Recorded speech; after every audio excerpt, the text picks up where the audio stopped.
दोस्तों, पीके हिंदी क्लासेस में आप लोगों का स्वागत है। आज हम चल रहे हैं व्यंजन के भाग 2 पर, और इसमें बताने जा रहे हैं अल्पप्राण, क्योंकि बराबर यहाँ से क्वेश्चन और एग्जाम में आता है, इसीलिए हम यहाँ आज चर्चा करेंगे अल्पप्राण में। अल्पप्राण किसे कहते हैं? तो सबसे पहले यहाँ परिभाषा दिया हुआ है, जिस व्यंजनों के उच्चारण में हाकार की ध्वनि नहीं होती है उससे अल्पप्राण कहते हैं। जिसमें क वर्ग से लेकर के प वर्ग के तक के प्रत्येक वर्ग, मतलब प्रत्येक वर्ग का पहला, तीसरा और पांचवा जो वर्ण होगा वही अल्पप्राण कहा जाएगा। वही क्या कहा जाएगा? अल्पप्राण कहा जाएगा। जैसे हमने यहाँ पे लिख दिए क वर्ग से लेकर के प वर्ग तक लिख दिए हैं, और इसमें आपको दिखा रहे हैं कि यहाँ सबसे पहले परिभाषा में कहता है जो वर्ग में कौन, तो पहला वर्ग आप लोगों को ये हुआ, पहला वर्ग ये हुआ। इसके बाद इसमें कहता है तीसरा वर्ग आपको यहाँ से गिनिए, पहला, दूसरा, ये तीसरा, ये आपको तीसरा वर्ण हुआ। इसके बाद यहाँ कहता है पांचवा वर्ण, तो सबसे पहले यहाँ तीसरा, ये चौथा, ये पांचवा वर्ण हुआ, यहाँ पांचवा वर्ण। तो ये सभी वर्ण ये भी वर्ण कहा जाता है अल्पप्राण। इसको कहा जाता है, इसको भी कहा जाता है अल्पप्राण, इसको भी कहा जाता है अल्पप्राण। मतलब क वर्ग से लेकर के प वर्ग तक में जो पहला वर्ण होगा वो अल्पप्राण होगा। इसके बाद तीसरा वर्ण जो होगा वो अल्पप्राण होगा। इसके बाद पांचवा वर्ण जो होगा वो भी अल्पप्राण होगा। अब आप लोग देख लिए कि अल्पप्राण के अंतर्गत कौन कौन आते हैं। तो पहला वर्ण में कौन कौन आए हैं? पहला वर्ण में आपको क, च, त, प क्या आए हैं? क, च, त, प, ये पहला वर्ण के अंतर्गत ये आता है। इसके बाद कहता है इसमें तीसरा वर्ण के अंतर्गत, तीसरा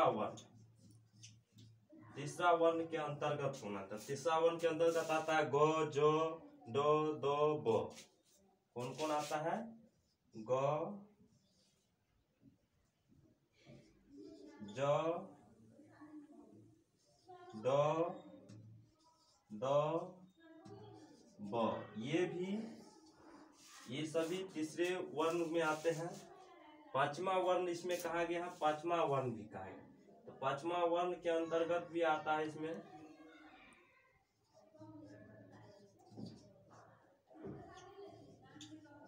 पांचवा वर्ण के अंतर्गत, यहाँ देखिए दोस्तों, अंग अ, चौथा में लास्ट का या, मूर्धन न, छोटा न, बड़ा न दोनों आता है। इसके बाद मो आता है। ये पांचवा वर्ण के अंतर्गत ये आता है। ये सभी वर्ण जो आपको अलग में इसमें से निकाल के दिखा दिए हैं, ये अल्पप्राण आते। इनमें आकार की ध्वनि नहीं होती, क्योंकि जिसमें आकार की ध्वनि नहीं होती है वो अल्पप्राण के अंतर्गत आते हैं। कभी कभी क्वेश्चन भी पूछ देते रहता है, यहाँ ऐसे दे देता है क्वेश्चन कि इनमें अल्पप्राण कौन है? इनमें अल्पप्राण कौन है?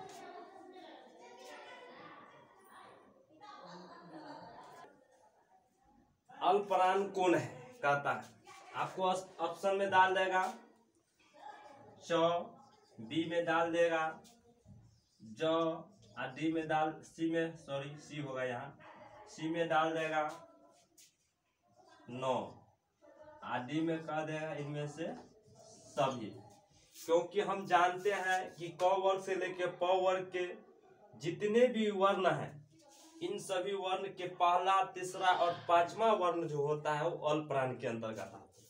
इसीलिए ये सब ये 24 अल्पप्राण के अंतर्गत आते हैं, क्योंकि पहला वर्ण का शब्द है। जौ जो है ये पहला वर्ण का शब्द है, क्योंकि इसमें पहला वर्ण भी कहता है। इसके बाद जौ, यहाँ जौ है, जौ जो है ये तीसरा वर्ण का शब्द है।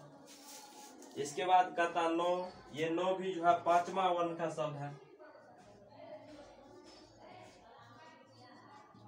ये जो है पहला, तीसरा और पांचवा ये सभी अल्पप्राण के अंतर्गत आते हैं। और ऑप्शन में यहाँ दिया हुआ भी है इनमें से सभी, इनमें से जो है सभी होगा, क्योंकि चौ भी आता है अल्पप्राण के अंतर्गत, क्योंकि इसमें आकार की ध्वनि नहीं होती है। जौ भी होता है अल्पप्राण के अंतर्गत, इसमें भी आकार की ध्वनि नहीं होती है। और नौ भी होता है अल्पप्राण के अंतर्गत आते हैं, नौ भी, क्योंकि इसमें भी आकार की ध्वनि नहीं होते। नमस्ते। अब आप लोग इस वीडियो को शेयर और लाइक जरूर कीजिएगा। जय हिंद, जय भारत। चलिए अब चलते हैं महाप्राण पे। इससे पहले आप लोग को अभी बताएं अल्पप्राण, अब महाप्राण पे चलेंगे। महाप्राण किसे कहते हैं? तो जिन वर्णों के उच्चारण में आकार की ध्वनि निकलती है, मतलब जिन वर्णों के उच्चारण में हम लोग जब उच्चारण करते हैं तो उसमें आकार की ध्वनि आता है, तो वो आकार की ध्वनि जिसमें आएंगे वही होगा महाप्राण कहा जाएगा। क्योंकि उन्हें महाप्राण इसलिए कहते हैं क्योंकि प्रत्येक वर्ण महाप्राण अब होता है कौन को तो भी देखना है। तो हमने नीचे में लिख दिए हैं, लेकिन परिभाषा के माध्यम से हम लोग जानेंगे। परिभाषा में जैसे जैसे कहेगा हम वैसे वैसे करेंगे। जब परिभाषा समझ में आ जाएगी तो हम लोग को किसी प्रकार की दिक्कत नहीं आएगी। सबसे पहले यहाँ देखेंगे तो कहता जिन वर्णों के उच्चारण में आकार की ध्वनि निकलती है उन्हें महाप्राण कहा जाता है। और प्रत्येक वर्ण के जो है दूसरा और चौथा, प्रत्येक वर्ण के दूसरा और चौथा वर्ण का जो है महाप्राण होता है। चौथा वर्ण तभी क्या होता है? महाप्राण। तो दूसरा कौन है? सबसे पहले हम यहाँ दिखाते हैं कि ये पहला वर्ण हो गया, ये दूसरा वर्ण हो गया, ये तीसरा वर्ण हो गया, ये चौथा वर्ण हो गया, ये पांचवा वर्ण हो गया। ये तो आप लोग देख लिए, क्योंकि हमने अल्पप्राण में भी बताए थे, दिखाए थे आपको उसमें। और अल्पप्राण में जो छूट गया उसके बाद बाकी जो बचा वो महाप्राण का अंग होता है। जैसे कि अल्पप्राण में हम बताए थे ये है, तीसरा है, पांचवा है, तो इसमें कहेगा दूसरा और चौथा। महाप्राण के अंतर्गत तो दूसरा वर्ण आता है और चौथा आता है। ये दोनों जो है महाप्राण कहा जाता है। महाप्राण, ये महाप्राण के अंतर्गत आते हैं, ये भी आते हैं महाप्राण के अंतर्गत। ये दो वर्ण जो है महाप्राण के अंतर्गत आते हैं। अब इसमें कहेगा कि महाप्राण में कौन कौन? दूसरा वर्ण,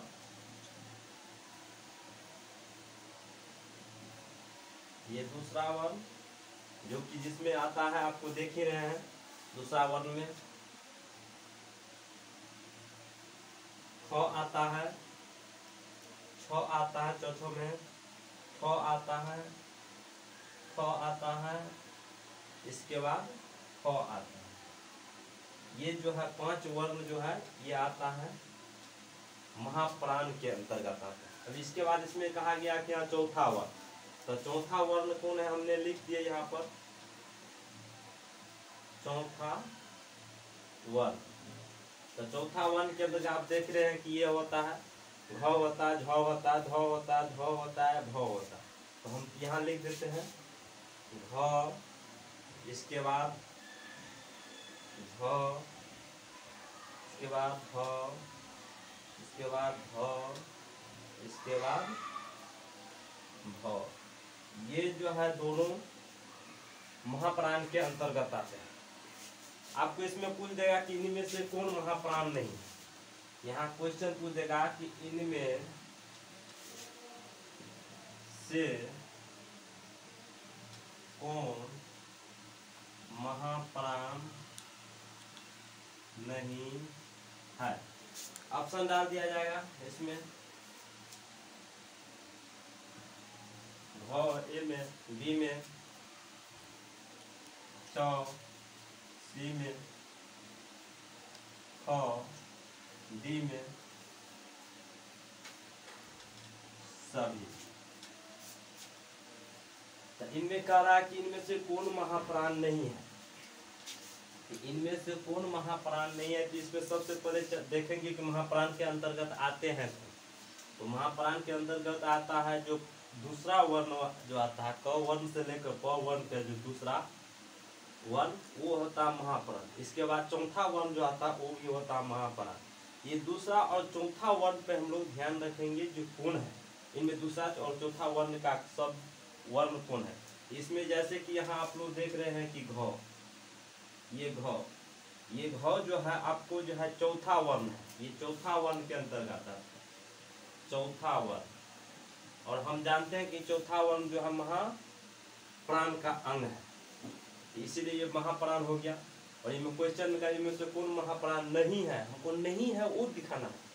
तो इसमें से नहीं है तो चौ इसमें देख लीजिए, चौ जो है ये पहला वर्ण के अंतर्गत है, पहला वर्ण के अंतर्गत। और ख जो है ये दूसरा वर्ण के अंतर्गत वर्ण। जो दूसरा और चौथा वर्ण के अंतर्गत आते हैं उसको क्या कहते हैं, महाप्राण कहते हैं। इसके अलावा जो है वो सभी क्या होते हैं, क से लेकर प वर्ण के सभी वो अल्पप्राण होते हैं। इसीलिए इसमें जो आपको देख ली पहला वर्ण का अंक जो है ये चौ है सब वर्ण, इसीलिए ये जो है नहीं होगा, इनमें महाप्राण चौ नहीं। समझ गए। इसी क्वेश्चन को इसमें से ऐसे भी पूछ सकता है कि इनमें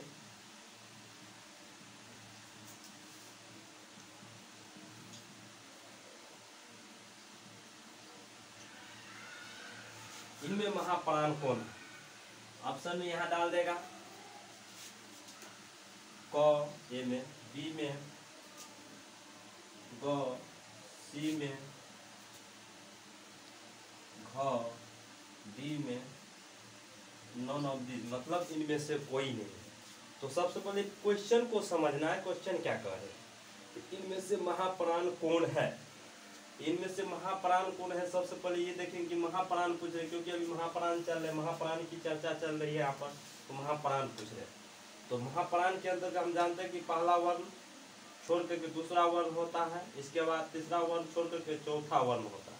मतलब क से लेके प तक में दो वर्ण है जो महाप्राण के अंतर्गत है, ये दूसरा वर्ण और चौथा वर्ण आता है, बाकी सब जो है अल्पप्राण के अंतर्गत। इसमें देखना कि महाप्राण कौन है, कर है। तो महाप्राण में इधर ख आता है, छ आता है, ठ आता है, थ आता है, फ आता है। इसमें से देख कोई है तो है यहाँ क है, ये हो जाएगा महाप्राण, ये हो जाएगा महाप्राण। ग है ये अल्पप्राण है, प्राण है। घ है ये भी है महाप्राण।